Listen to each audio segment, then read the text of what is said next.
مجھے یاد ہے ذرا ذرا، تمہیں یاد ہو کہ نہ یاد ہو۔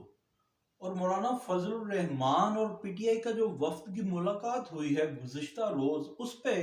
پاکستان پیپلز پارٹی کے فیصل کریم کنڈی صاحب سمیت تمام پاکستان پیپلز پارٹی اور پاکستان مسلم لیگ نون کے ملک احمد خان کے سمیت تمام پاکستان مسلم لیگ نون اور اب تو ایم کیو ایم بھی شامل حال ہے اس میں، کہ یہ تمام لوگ نکتہ چینیاں کر رہے ہیں اور ہمیں یاد دلا رہے ہیں کہ مولانا فضل الرحمان کس طرح عمران خان صاحب کو یہودی ایجنٹ اور کس طرح ملکی سلامتی کے لیے خطرہ قرار دیتے تھے، اور اپنی کئی جوش خطابت میں تقاریر میں وہ یہ بھی کہہ چکے کہ انہیں ووٹ کرنا تو گناہ کے مترادف ہے۔ اسی طرح ہی فیصل کریم کنڈی صاحب ہوں یا ملک محمد احمد خان صاحب ہوں اور پوری مسلم لیگ نواز ہو یا پوری پاکستان پیپلز پارٹی ہو، وہ یہ کہتے نہیں تھکتے کہ مولانا صاحب یہ کیسے بھول گئے کہ مختلف پبلک گیدرنگز میں، پروسیشنز میں پی ٹی آئی والے اور خاص طور پہ عمران خان صاحب کیا لفظ پکار کے مولانا فضل الرحمان صاحب کے نام کی بجائے انہیں کیا کیا کہا کرتے تھے، اور کیا کیا نعرے لگوایا کرتے تھے، ڈیزل کہا کرتے تھے اور کہتے تھے کہ انہیں تو مولانا کہنا بھی مناسب نہیں ہے، یہ مولانا کہلانے کے قابل نہیں۔ یہ تمام باتیں وہ یاد کروا رہے ہیں ہم کو، پاکستان پیپلز پارٹی والے اور پاکستان مسلم لیگ نون والے، بجائے اس کے کہ وہ ایک اتنی بڑی سیاسی پیش رفت کو جو ملکی سیاسی منظر نامے پہ ابری ہے، اسے ایک پازیٹیو سائنس میں دیکھیں، اس کا کوئی پازیٹیو آسپیکٹ وہ کشید کرنے کی، ڈرا کرنے کی کوشش کریں، وہ ہمیں یہ یاد دلا رہے ہیں۔ مگر مجھے یاد ہے ذرا ذرا، تمہیں یاد ہو کہ نہ یاد ہو کہ کس طرح بھاٹی چوک میں اور لاہور کی سڑکوں پر زرداری کو پاکستان مسلم لیگ نون نے لا کر کے گھسیٹنا تھا اور پیٹ پھاڑ کر کے وہ جو پیسے تھے جناب وہ کس طرح واپس لانے تھے سر محل والے، اور کس طرح کے ایک زرداری بڑی بیماری، یہ کس طرح یہ معاملات دور ہونے، پاکستان مسلم لیگ نون نے یہ نعرے لگوائے تھے، اور کس طرح زرداری صاحب نے مولوی نواز شریف اور دھرتی کا ناسور قرار دیا تھا انہیں، اور بلاول زرداری صاحب کیا کہتے رہے، اور ادھر سے بڑے میاں صاحب کیا کہتے رہے کہ کتنا کھاؤ گے تمہارا پیٹ نہیں بھرتا۔ تو یہ باتیں، یہ تمام باتیں ان دونوں پارٹیز کے درمیان ہوئی، اور یہ پھر آپس میں باہم شیر و شکر ہوئے۔ بے نظیر کے اسیسینیشن سے بعد چھوٹے بڑے بھائی بنے، آپ کی ہم نے گردان سنی، اس کے بعد فرینڈلی اپوزیشن ہوئی، اس کے بعد ایک دوسرے کی آڈیوز لیک ہوئی، وہ جناب بھلے خواجہ شریف صاحب ہوں تو بھلے وہ جناب سیف الرحمان صاحب ہوں، اور بڑی بڑی آڈیو ٹیپس چلیں، پھر آپس میں باہم شیر و شکر ہو گئے ملکی وسیع تر مفاد میں، جمہوریت کے مفاد میں، پھر جناب آپس میں بکھر گئے، پھر پی ڈی ایم بنی،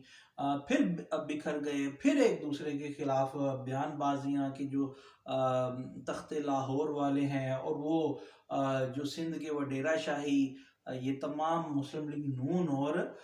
پاکستان پیپلز پارٹی آپس میں یہ نشتر زنی کرتی رہی، اور کوئی پیٹ پھاڑتا رہا تو کوئی کہتا رہا تمہارا پیٹ کتنا بڑا ہے، کب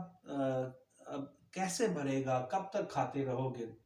مرنا بھی ہے۔ یہ تمام چیزیں تو وہ بھول گئے، اور آج انہیں یہ یاد آ رہا ہے کہ مولانا فضل الرحمان عمران خان کو کیا کہتے تھے اور عمران خان فضل الرحمان کو کیا کہتا تھا، یعنی آپ پئیں تو حلال، ہم پئیں تو حرام، یعنی کوئی سافٹ ڈرنک اگر ہم پئیں تو وہ حرام ہے، آپ اگر وہ پئیں تو وہ حلال ہے۔ یہ آپ نے پاکستانی عوام کو اتنا ہی آپ نے فاتر العقل سمجھ لیا ہے، اتنا ہی مخبوط الحواس سمجھ لیا ہے، اتنا ہی سینس لیس کا شکار سمجھ لیا ہے کہ آج کے جنگ جنریشن کو یہ سمجھ نہیں آئے گی کہ آپ آپس میں کیا کرتے رہیں، اور پھر آپ مل کر کے بیٹھ گئے ملکی وسیع تر مفاد میں جمہوریت کی ڈیموکریٹک نامز کو ان کی ایگزسٹنس برقرار رکھنے کے لیے آپ بیٹھ گئے تو وہ اچھا ہے. تو اگر آج پاکستان تحریک انصاف اور جے یو آئی ایف فے بیٹھ گئی تو وہ بہت بڑا ایک گناہ کبیرہ ہو گیا. اور کل کے پروگرام میں آپ کو بتایا تھا کہ مولانا صاحب کی سٹیٹمنٹ نے کہ نو کانفیڈنس موو کے پیچھے اسٹیبلشمنٹ کا ہاتھ تھا. اس نے صرف اسٹیبلشمنٹ پہ نہیں بلکہ ملک کی تمام اداروں پہ سوالات سنگین اٹھا دیے ہیں اور ان کو ان کی تحقیق ہونی چاہیے. تو آج دیکھ لیجئے، آج مولانا صاحب نے خود اپنے منہ سے کہہ دیا ہے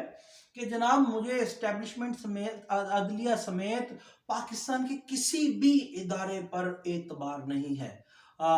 اس کے ساتھ ہی انہوں نے یہ بھی کہا کہ جنرل فیض حمید کا نام وہ غلطی سے ان کے منہ سے نکل گیا تھا. کل